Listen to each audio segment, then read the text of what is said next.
The Price of Redemption. Part the Subrenin, the disgraced knight. In the 14th century, France was ravaged by the Black Death.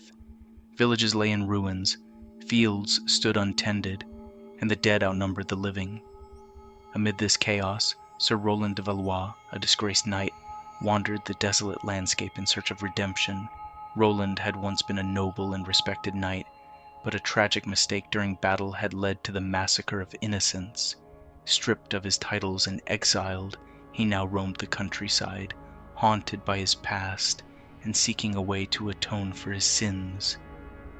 One evening, as the sun dipped below the horizon, Roland stumbled upon a village that had been abandoned and overrun by the plague. Desperate for food and shelter, he entered a crumbling church. The air inside was cold and musty, the smell of decay lingering in every corner. As he knelt to pray, a chilling wind swept through the building, extinguishing the candles and filling the air with an eerie silence. From the shadows emerged 3 women, their eyes gleaming with malice. Witches. Roland reached for his sword, but the leader of the trio, a tall, raven-haired woman named Morgana, laughed. "Your sword will not save you, knight," she sneered. "We have been watching you, and we know of your quest for redemption." Roland's heart pounded in his chest. "What do you want from me?" "We offer you a choice," Morgana replied. "You can continue to wander, searching for a salvation you will never find, or you can embrace the darkness and gain the power to survive in this dying world." Desperation gnawed at Roland's soul. He had seen too much death, too much suffering. The thought of wandering aimlessly until he succumbed to the plague was unbearable. "What must I do?" he asked, his voice barely a whisper. Morgana's smile widened. "You must pledge yourself to the darkness. Embrace the power of the occult and you will become more than a mere man.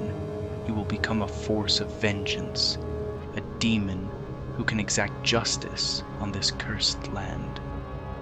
Roland hesitated, but the memory of his past sins and the endless suffering around him pushed him to the brink.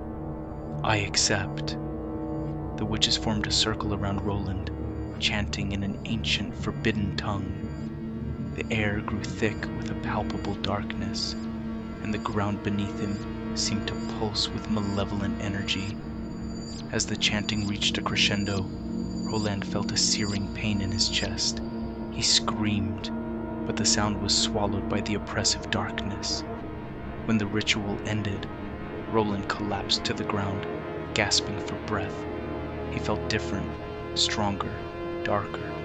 He looked up to see Morgana's eyes gleaming with satisfaction. "You are now bound to the darkness," she said. "Use your power wisely, and remember, there is no turning back." Part 2. The Price of Power. Roland left the village, his heart heavy with the weight of his new existence. As he traveled, he discovered that his senses were heightened, his strength unparalleled. But with this power came a darkness that gnawed at his soul. He soon found himself in another village, overrun by the plague and bandits who preyed on the weak. Driven by a newfound sense of purpose, Roland confronted the bandits. They laughed at the lone knight, but their laughter quickly turned to screams as Roland unleashed his demonic power. His eyes burned with an unholy fire, and his strength was unstoppable. He tore through the bandits with ease, leaving a trail of blood and terror in his wake. The villagers, initially fearful, soon hailed him as a savior, but Roland knew the truth. He was no savior. He was a monster. One night, as Roland rested in the ruins of an old manor, he felt a presence watching him. He drew his sword, the blade now pulsing with dark energy, and turned to face his observer.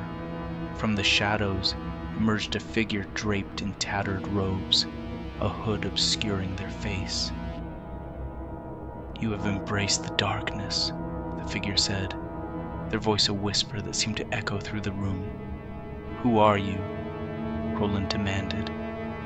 "I am a messenger," the figure replied, "sent to warn you of the consequences of your actions. The power you wield comes at a great cost." Roland tightened his grip on his sword. "I am aware of the cost. I have already paid it." The figure shook their head. "You have only begun to pay." Part 3. The darkness will consume. The witch's curse. Piece by piece. Months passed until Roland continued his journey, haunted by the messenger's warning. With that, he sought out other practitioners of the occult, leaving Roland alone, hoping to find a way to control the darkness. He knew the messenger's words were true. Every encounter only seemed he could feel the darkness growing within him. One evening, a relentless hunger that threatened to devour his very soul, came across a small cottage. Smoke rose from the chimney, and the scent of herbs filled the air. He approached cautiously, his instincts on high alert. The door creaked open, and an old woman with a weathered face and piercing blue eyes stepped out. "I have been expecting you, knight," she said. "Who are you?" Roland asked. "I am Seraphina, a witch," she replied. "But unlike the others, I do not seek to harm you. I wish to help you." Roland's eyes narrowed. "Why should I trust you?" "Because I know the true nature of the darkness that binds you," Seraphina said, "and I know how to break its hold." Reluctantly, Roland followed her inside. The cottage was filled with strange artifacts and ancient tomes, and the air hummed with magical energy. Seraphina led him to a table and motioned for him to sit. "You have been cursed," she explained. "The witches who gave you your power did so to bind you to their will. They intended to use you as a weapon, a tool for their own ends." Roland's anger flared. "Then, why did they abandon me?" "Because they feared the power they had unleashed," Seraphina replied. "You became too strong, too unpredictable. They could no longer control you." "Can you help me?" Roland asked, desperation creeping into his voice. "I can," Seraphina said, "but the process will be difficult and painful. You must be willing to confront the darkness within you and reclaim your soul." "I will do whatever it takes," Roland said, determination burning in his eyes. Seraphina nodded. "Then let us begin." Part 4. The Ritual of Redemption. For days, Seraphina prepared Roland for the ritual. She taught him how to harness his inner strength, to focus his mind and spirit.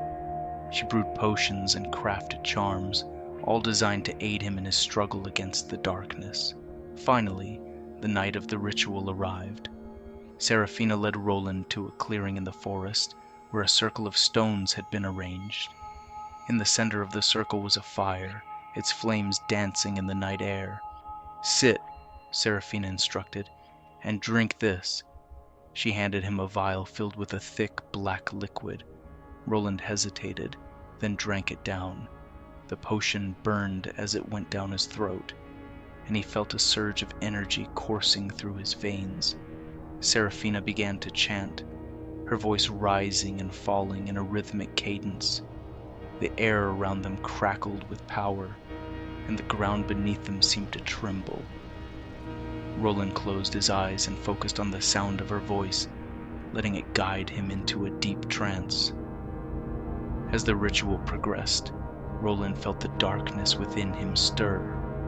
It writhed and twisted, fighting against the light that Seraphina was summoning. He gritted his teeth and held on, determined not to let it consume him. Suddenly, he was plunged into a vision. He stood in a desolate landscape, the sky dark and filled with swirling clouds. In the distance, he saw a figure standing alone. As he approached, he realized it was himself, but twisted and corrupted by the darkness. "You cannot defeat me," the dark figure sneered. "I am a part of you." Roland drew his sword, its blade glowing with a fierce light. "I will reclaim my soul," he declared. "I will not be a puppet of the darkness." The two figures clashed, their swords ringing out in the emptiness. The battle was fierce and relentless, but Roland fought with a newfound strength. He could feel Seraphina's power flowing through him, bolstering his spirit. With a final, mighty blow, Roland struck down the dark figure. As it fell, the darkness that had bound him began to dissipate, replaced by a brilliant light. Roland felt a sense of peace and clarity that he had not known in years. When he opened his eyes, he found himself back in the clearing. Seraphina stood over him, a look of relief on her face. "You did it," she said. "You have broken the curse." Roland rose to his feet, feeling lighter than he had in a long time. "Thank you," he said, gratitude filling his heart. Part 5. The Demon. Within, though the curse had been broken, Roland knew that the darkness would always be a part of him. He had gained control over it, but he could never fully escape its influence. He decided to use his power to protect the innocent and punish the wicked, hoping to atone for his past sins. He traveled from village to village, helping those in need and confronting the forces of evil. His reputation grew, and soon tales of the demon knight spread far and wide. People spoke of a fallen hero who had embraced the darkness to fight against the evil that plagued the world. One day, Roland came across a village that had been attacked by a group of marauding bandits. The villagers were terrified, their homes burned and their loved ones taken. Roland vowed to bring the bandits to justice. He tracked them to their hideout in the mountains, a fortress carved into the rock. As he approached, he could feel the darkness within him stir, eager for the battle to come. He steeled himself, determined to control it. The bandits were caught off guard by Roland's sudden attack. He moved through their ranks with a deadly grace, his sword flashing in the dim light. The darkness lent him strength and speed, but he kept it in check, refusing to let it consume him. Finally, he reached the bandit leader, a brute of a man who sneered at the sight of Roland. "You think you can defeat us, Demon Knight?" he taunted. "You are nothing but a monster." "I am a monster," Roland replied, "but I am also a knight, and I will not let you harm these people." With a swift, powerful strike, Roland brought the leader to his knees. The bandit looked up at him, fear and disbelief in his eyes. "Please," he begged, "have mercy." Roland hesitated, the darkness urging him to strike. But he remembered Seraphina's teachings and the vision he had seen. He would not let the darkness dictate his actions. "Leave this place," Roland said, his voice cold and commanding, "and never return." The bandit scrambled to his feet and fled, his men following close behind. The villagers watched in awe as Roland sheathed his sword and turned to face them. "You are safe now," he said, "but remember, the darkness is always near. Be vigilant and stay strong." The villagers thanked him, their faces filled with gratitude and relief. As Roland continued his journey, he felt a sense of purpose and resolve. He had found a way to balance the light and the darkness within him, to use his power for good. Part 6. The final battle years passed, and Roland's legend grew. He became known as a demon of the Black Death, a protector of the innocent, and a scourge of the wicked. But he knew that his greatest challenge was yet to come. One day, as he traveled through a dense forest, he felt a familiar presence. The air grew cold, and the shadows seemed to lengthen. He knew that Morgana and her witches had returned. He followed the sense of darkness to a clearing, where the witches stood waiting. Morgana's eyes blazed with anger and fear. "You have become too powerful," she hissed. "You threaten the balance of the world. You must be destroyed." Roland stood tall, his demonic form casting a long shadow in the moonlight. You made me this way. Now you seek to undo your own creation?"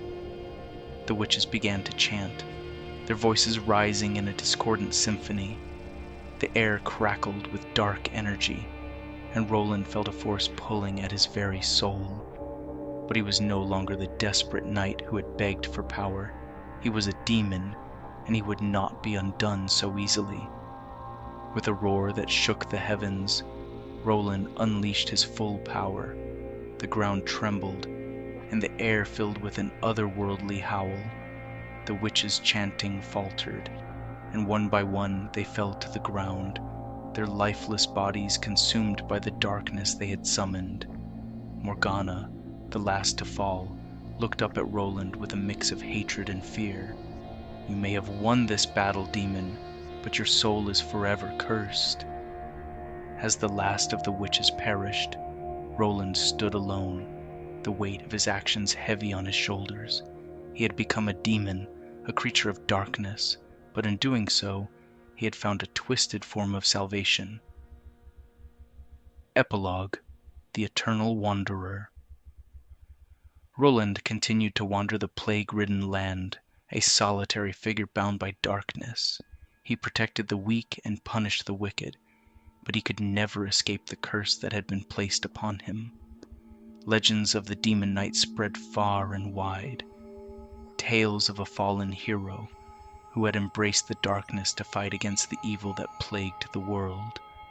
But in the end, Roland knew that he was no hero. He was a monster, forever searching for a redemption that would never come. And so, in the shadow of the Black Death, the demon knight roamed the land, a grim reminder of the price of power and the eternal struggle between light and darkness.